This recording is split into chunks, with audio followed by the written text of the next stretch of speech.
వాళ్ళంత గొప్ప గొప్పగా కూడా నేను మాట్లాడలేదు, ఎందుకంటే వాళ్ళకి తెలిసినంత నాకు తెలియదు. జోక్స్ అపార్ట్, ఒక 2 minutes నేను చెప్పేది వినండి, తర్వాత మదర్ చేయడానికి ఇంకా టైం చాలా ఉంది. ఒక 2 minutes. ఏమి అని అంటే, ఒక టీచర్గా మీ ముందు ఉన్నారు అని అంటే వాళ్ళు ఎన్నో కష్టాలు పడి ఇక్కడ దాకా వచ్చింటారు. వాళ్ళ చదువు విషయంలో అయితేనేమి, వాళ్ళ లైఫ్ విషయంలో అయితేనేమి, ఇంతమంది ముందు నిలబడి మాట్లాడడానికి వాళ్ళకి చాలా ధైర్యం కూడా కావాలి. మీరు చేస్తున్న అల్లరిని భరించడానికి వాళ్ళ ఓపిక కావాలి. వీటన్నిటి చేస్తున్న నోబెల్ కాలేజ్ సార్ అందరికీ hats off and happy teachers day. ఇంకొకటి, మామూలుగా ఇప్పుడు మనం ఉన్న ఏజ్ ఇంటర్మీడియట్, అంటే ఇంటర్మీడియట్ స్టేజ్ లో మనం, అవునా?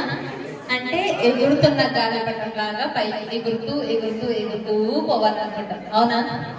కానీ మీరు ఎగురుతున్న గాలిపటంలా మీరు ఉన్నారు అని అంటే మీ కింద ఒక దారం కావాలా, థ్రెడ్ కావాలా?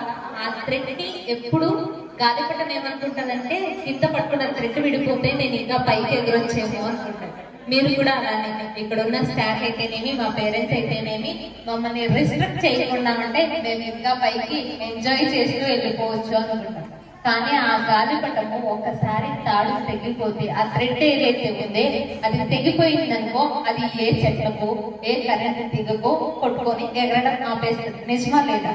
అలానే మీ లైఫ్ కూడా మీరు టీచర్స్ దగ్గర నుంచి కానీ మీ పేరెంట్స్ దగ్గర నుంచి కానీ కొంచెం మిస్లీడ్ అయ్యి వేరే తప్పు దారులు పడ్డారంటే మీకు ఎవ్వరూ బాగు చేయలేదు. ఒక్కసారి చెడిపోయినాము అంటే మళ్ళీ బాగుపడడం చాలా కష్టం. సో మీ టీచర్స్ చెప్తున్నది జాగ్రత్తగా వినండి. ఎంజాయ్ చేసిన టైంలో ఎంజాయ్ చేయండి, చదువుకోవాల్సిన టైంలో చదువుకోండి. ఇంతకు మించి నేను ఎక్కువ చెప్పినా నా మాటలు విన్నారు. సో అందరూ ఎంజాయ్ చేస్తూ చదవండి. ఇక్కడున్న కాలేజ్ మేనేజ్మెంట్ కి మేము చెప్పాలనుకుంటుండేది ఏమి అని అంటే, ఒక టీచర్ గా ఎదగాలి అని అంటే దానికి ఒక ప్లాట్ఫామ్ కావాలా? నిజం లేదా? ఒక టీచర్ గా మీకు వచ్చి ఇక్కడ చెప్పాలి అంటే మాకు ఒక స్టేజ్ కావాలి, ఒక ప్లాట్ఫామ్ కావాలి. ఇంత మంచి ప్లాట్ఫామ్ ఇచ్చి ఇంతమంది స్టూడెంట్స్ కి టీచ్ చేయడానికి మాకు ఆ ఛాన్స్ ఇచ్చిన నోబెల్ కాలేజ్ కరెస్పాండెంట్ సార్, మా నాన్నగారు అయినటువంటి దేవధనం గారికి, ప్రిన్సిపల్ సార్ కి, అట్ ద సేమ్ టైం మా మమ్మీ అయిన విజయ్ కుమారి గారికి, మా స్టాఫ్ అందరి తరఫున థ్యాంక్ యూ సో మచ్. ఈ ప్లాట్ఫామ్ లేకపోతే టీచ్ చేసే అవకాశమే ఉండదు.